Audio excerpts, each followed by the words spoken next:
Welcome back to the channel. In today's lesson, we are learning some stride piano and a popular piano lick that we can use to dress up our simple playing and take it to the next level. So let's get into it. The first one I'm going to start with is stride piano. So what is stride piano? I'm focusing on the left hand here. And all I'm going to be doing is playing something low. It could be a single note, an octave, or a fifth. And then I'm jumping up to play a chord. So in this case, I'm going to do a low C, and I'm going to come up and do a chord. So if I'm counting, it's going to be 1, 2, 3, 4, 1, 2, and using the pedal the whole time until I switch chords. So putting it together with the right hand, we'll have something like this. I'm going to D minor, E, and I'm just doing one note in the left hand, a low note, and then I come up to my chord. And then G, and then A. So the way I would use that, I'm gonna do right hand split. So we can do a little more rhythm, and our left hand's just gonna keep our quarter note basic. So it's gonna be this, 2, ready, go. So 1.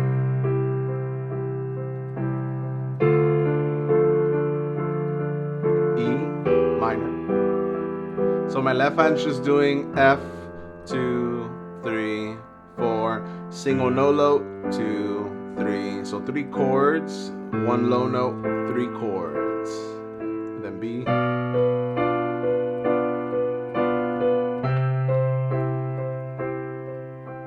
If I was to do a chord progression, I'm gonna do C, then G, A minor. You can't see my left hand going low, but I'm hitting my low note. See if I can go higher. I'm gonna go to E, F, and then G.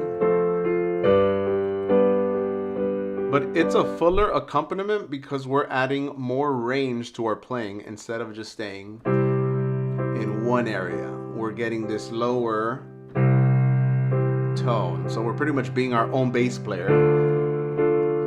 So if you're playing solo piano, this is a good technique to use to sound fuller, to sound bigger, to sound like you're doing more,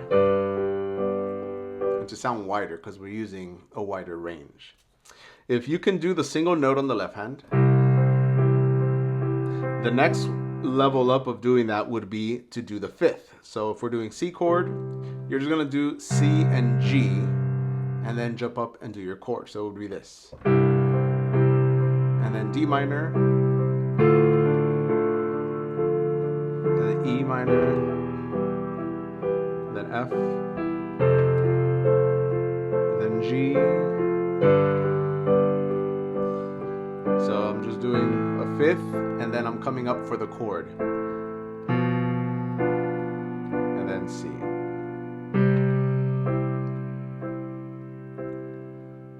And the right hand can do a number of things. I'm just gonna do this little ostinato where I'm gonna go in my left hand. 2, 3, 4. 2, 3, 4. E. F. But you can see how filling that left hand is by just going, hitting a low bass and then the middle chord. That one came out weird, sorry, and then C.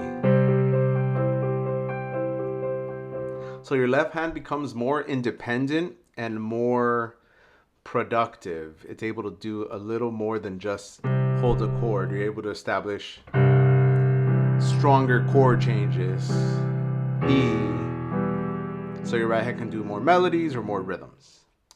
So if we were to take that up to the next level, I usually do this. Octaves, where you play C and a C. If your hand can reach it, cool. If not, stick to the single note or just C and G, the 1 and the 5. But if you can do octaves, that's gonna work even better because it creates an even bigger sound than fifths would. So you have this.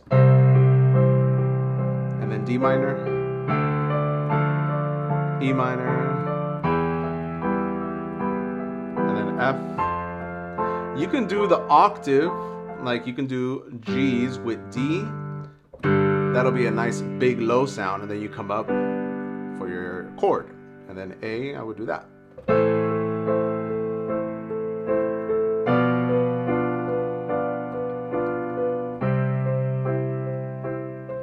So if you have a song like key of E and B minor, and D, A.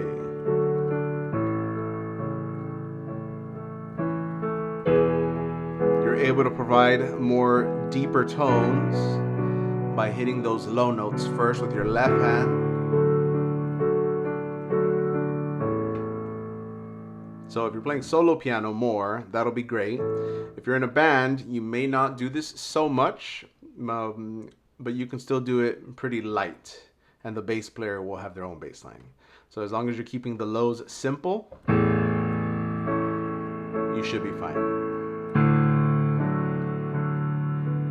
So that's left hand stride.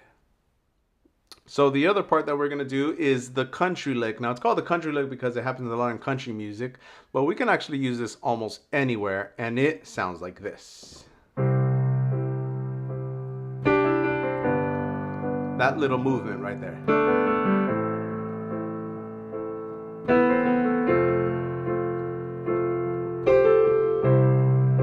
That movement right there. That right there.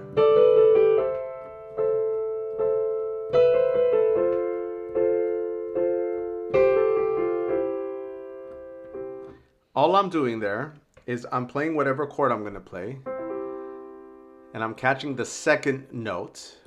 So in this case for C is going to be D and G. Those two play together. And then with my remaining fingers of these three, I'm doing this little melody. So that's the melody that's happening in these three fingers. And the pinky is going to hold that G, or whatever that top note is, while your other fingers are doing that melody. So we have something like this. And the pinky is still holding. If we go to D, we're going to do the same thing. Pinky is going to hold the top note, A, and the pointer is going to be our second note. So we're going to do E and A, and then we just do the little melody of 2, 3, 2, 1 in that right hand of this. And then E would be the same thing. We're going to have F here. And then F is going to be G and C. And that's our pattern. So the way I'm using it in this context with a pattern is we're just going to do 4. So 1, 2, 3, 4, E, and That's how it's going to land right on 4, and then we switch. So I'm going to just do C, D minor, E, F, G, A, B. But in time, so listen to the rhythm of that little melody.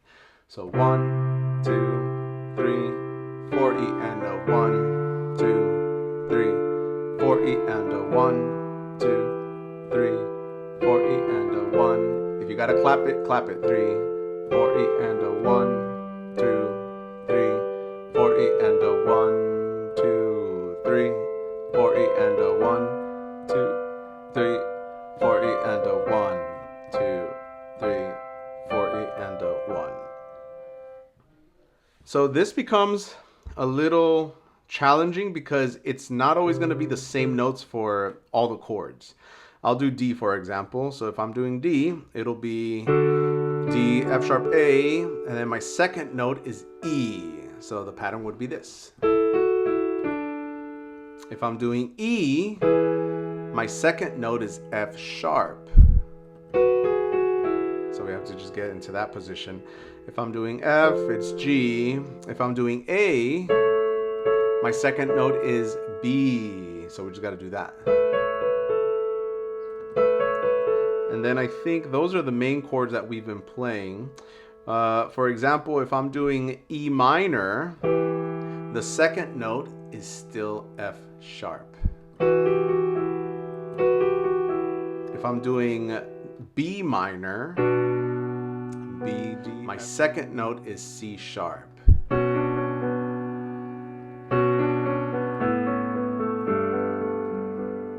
So I would do something like that for B minor.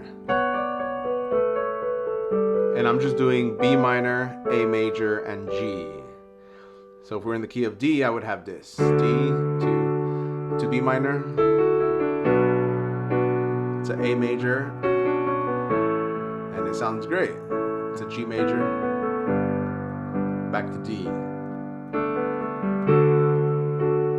Now the one thing that we do have to be careful is after we do the rhythm, your hand has to be pretty quick to jump to the next chord, whatever it is. So you can't get stuck here. You can't do 1, 2, 3, 4, and take your time to go to the next chord. That change has to be pretty quick. So it's 1, 2, 3, 4, and a 1, 2, 3, 4, and a 1, 2, 3, 4, and a 1. I'm doing that again. D, A, B minor, G. Here we go. 1, 2, 3, 4, and a 1, 2, B minor, 3, 4, and a 1, 2 to G major, 3, 4, and a 1, 2, 3, back to D.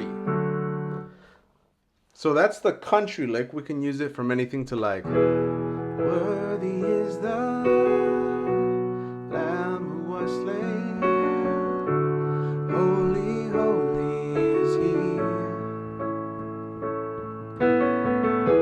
Sing a new song to him who sits on heaven's mercy.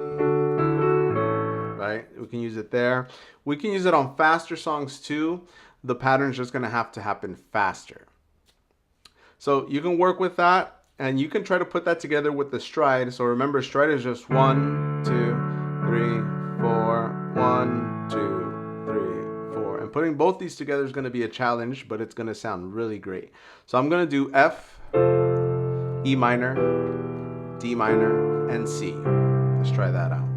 With my left hand stride, I'm going to do 1, 2, 3, 4, and just go down. Let's try it out. 1, 2, 3, and 4, and 1, 2, 3, and 4, and 1, 2,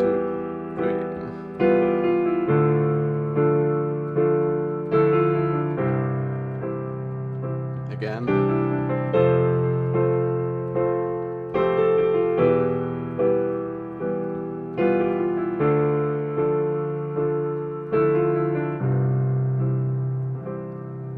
And just to take this up a little more, if we want to make it a usable pattern, since we don't want both hands doing the same quarter note feel, I'm going to do the split on the right hand, which is pretty much this. Top two notes, A and C for our F chord, and then our low note of F. And I'm just alternating A, C, F, A, C, F, A, C, F. And we've done this one before. So this is just 1 and 2 and 3 and 4 E and a 1 and 2 and 3 and 4 E and a 1 and 2 and 3 and 4 E and a 1. With our left hand coming in.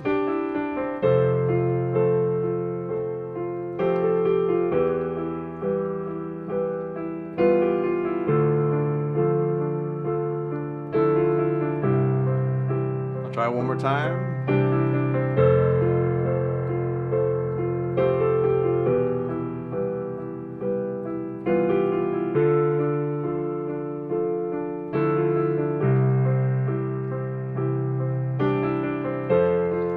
And then you can apply this to any chord progression.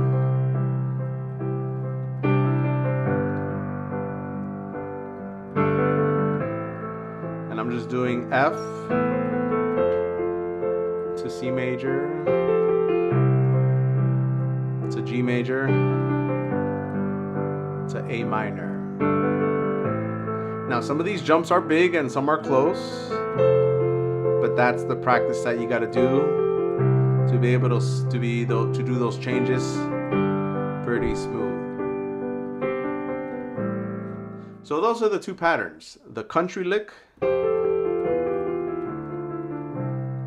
and our stride piano. If you can put those two together with the country lick and the split, that makes for a really fulfilling, like, rhythmic pattern on piano. So watch this video again, practice every day, play it on all the music that you already can play it on chord wise, and I'll see you next week.